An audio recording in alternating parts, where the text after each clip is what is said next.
Bonjour, dans cette vidéo, tu vas travailler sous la forme de 10 questions flash sur les formules dans un tableur. Plus précisément, tu vas devoir retrouver une formule qui permet de faire les calculs demandés dans chaque question. On ne te demande pas d'écrire le résultat, mais d'écrire la formule qui permet de le calculer. Dans l'exemple 1, on a noté dans la première colonne du tableur les points obtenus au jeu numéro 1. Dans la deuxième colonne du tableur, la colonne B, les points obtenus au jeu numéro 2. Et dans la colonne C, on aimerait bien retrouver le nombre total de points gagnés sur ces deux jeux. Ce qu'on te demande, c'est d'écrire la formule qui permet de calculer en C4 la somme des points obtenus au jeu 1, qui se trouve écrit dans la cellule A4, et au jeu 2, qui se trouve écrit dans la cellule B4. Une première formule possible, c'est d'écrire que dans C4, on va calculer, donc on va écrire égal pour indiquer qu'on passe en mode calcul du tableur, A4 plus B4. Il existe aussi une fonction prédéfinie dans le tableur qui permet de calculer la somme de plusieurs nombres. Pour l'utiliser, on écrit égal, puis on écrit somme, et entre parenthèses séparées par 2 points, la cellule du départ et la cellule de la fin du calcul.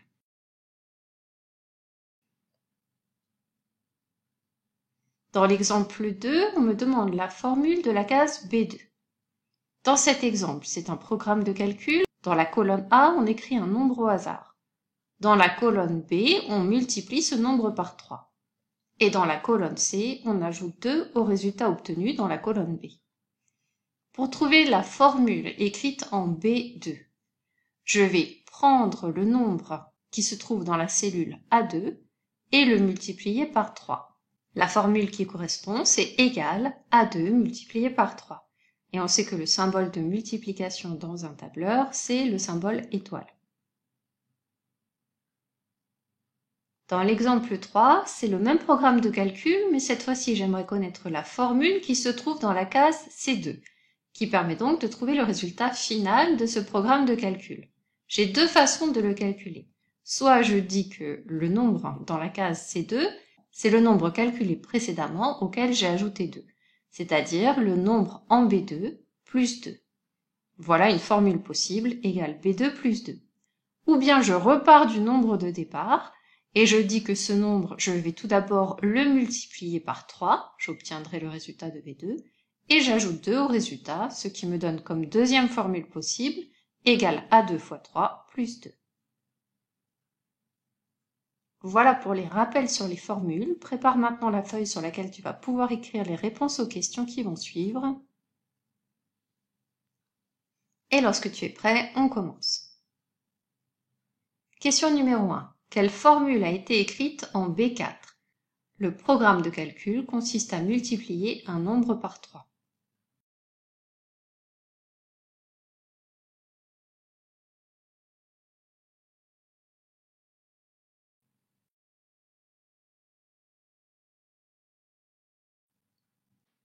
Question numéro 2. Quelle formule peut-on écrire en C3?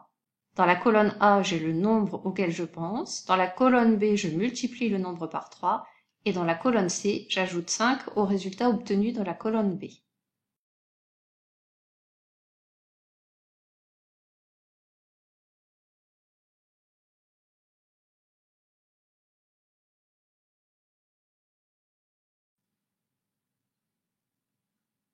Question numéro 3. Dans ce tableur, on a écrit le nombre d'élèves qui avaient pris allemand comme première langue en 6e, le nombre d'élèves qui ont choisi anglais comme première langue en 6e.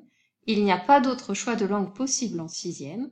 Quelle formule écrit-on en B6 pour obtenir le nombre total d'élèves de 6e?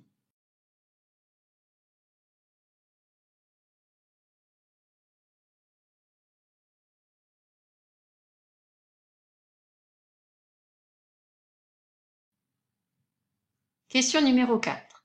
Quelle formule écrit-on en F4?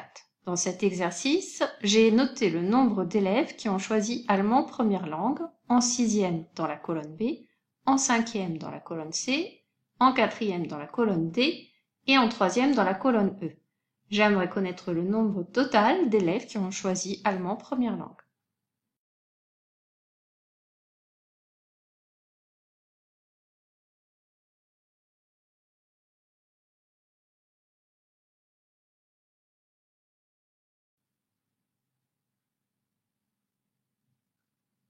Question numéro 5. Dans ce tableur, on a relevé une série de nombres dans la colonne A, dans la colonne B, une série d'autres nombres, et dans la colonne C, on aimerait calculer le nombre de la série 2 moins le nombre de la série 1.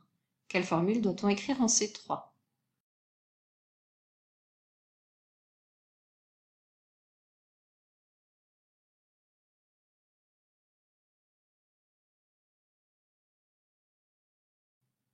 Question numéro 6. On a noté le nombre de matchs perdus dans la colonne A, le nombre de matchs gagnés dans la colonne B, et on aimerait connaître le nombre de matchs joués dans la colonne C. Quelle formule doit-on écrire dans la case C2?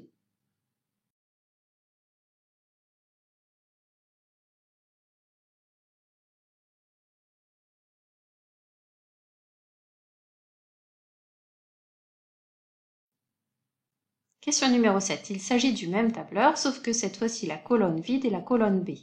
On connaît le nombre de matchs perdus, le nombre de matchs joués, et on te demande la formule à écrire dans la case B3 qui va nous permettre d'obtenir le nombre de matchs gagnés.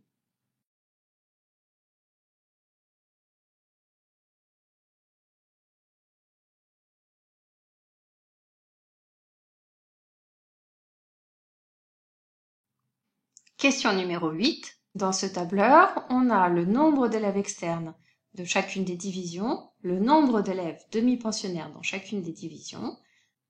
Dans la colonne B, en bas de la colonne, on aimerait calculer le nombre total d'externes de ce collège. Quelle formule doit-on écrire en B6?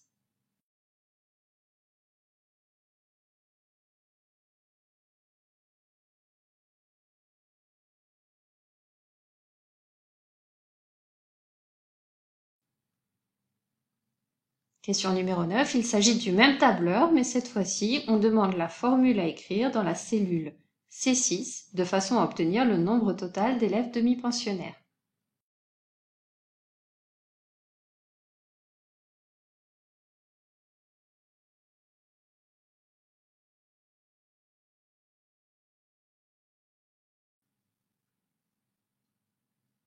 Question numéro 10. C'est de nouveau le même tableur, mais on aimerait connaître le nombre total d'élèves du collège, c'est-à-dire le nombre d'externes et de demi-pensionnaires.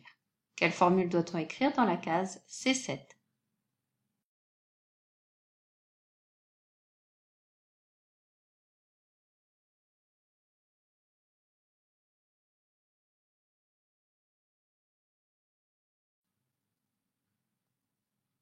Pose ton stylo, change de couleur, on passe maintenant à la correction.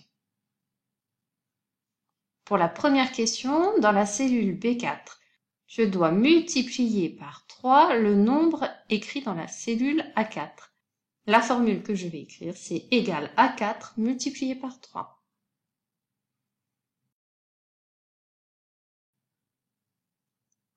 Question numéro 2. Dans la cellule C3, je vais ajouter 5 au résultat de la cellule B3. Une des formules possibles, c'est égal B3 plus 5. Si je repars du nombre de début, c'est-à-dire du nombre qui se trouve dans la cellule A3, je vais multiplier d'abord ce nombre par 3, puis ajouter 5. La deuxième formule possible en partant de la cellule A3, c'est égal à 3 fois 3 plus 5.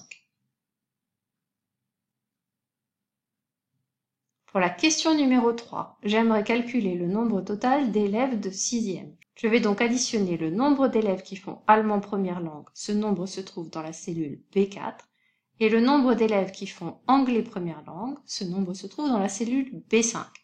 Une des premières façons de calculer ce résultat, c'est d'écrire égal B4 plus B5, mais on peut aussi utiliser la fonction somme du tableur, et de dire qu'on effectue la somme des cellules comprises entre B4 et B5 et B5 comprises. Question numéro 4. En F4, on aimerait le nombre total d'élèves qui font allemand première langue. On va donc ajouter entre eux le nombre d'élèves qui font allemand première langue en 6e, en 5e, en 4e et en 3e. Une des formules que l'on peut écrire, c'est égal B4 plus C4 plus D4 plus E4. Si on veut utiliser la fonction somme, on écrit qu'on fait la somme des cellules comprises entre B4 et E4, B4 et E4 étant comprises.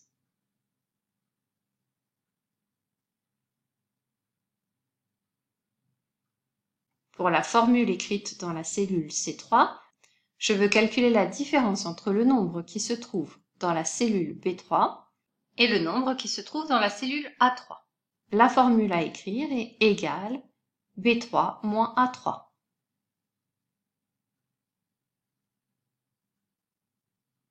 Question numéro 6. Je voudrais calculer le nombre total de matchs joués.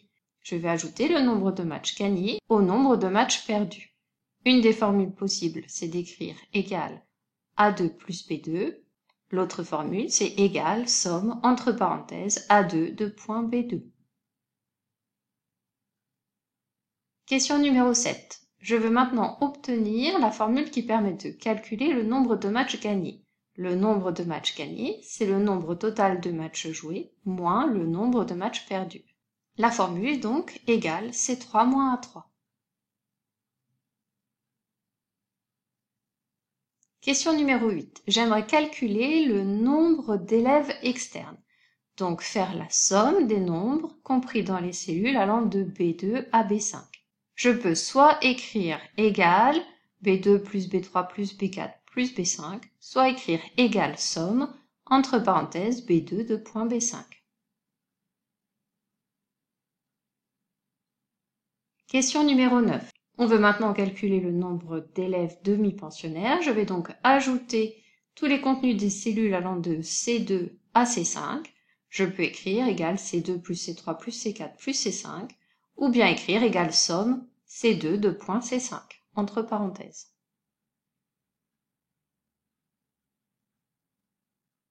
Question numéro 10. Pour calculer le nombre total d'élèves du collège, je dois ajouter le nombre d'élèves externes de 6e, de 5e, de 4e, de 3e, ainsi que le nombre d'élèves demi-pensionnaires de 6e, 5e, 4e, 3e. La formule à écrire est donc très longue si je n'utilise pas la fonction somme. C'est égal B2 plus B3 plus B4 plus B5 plus C2 plus C3 plus C4 plus C5. Cette formule est beaucoup plus courte avec la fonction somme. On va dire qu'on fait la somme des éléments des cellules comprises entre les cellules B2 et la cellule C5, c'est-à-dire égal somme entre parenthèses B2 de point C5. Cette série de questions flash est maintenant terminée. À bientôt pour une prochaine vidéo.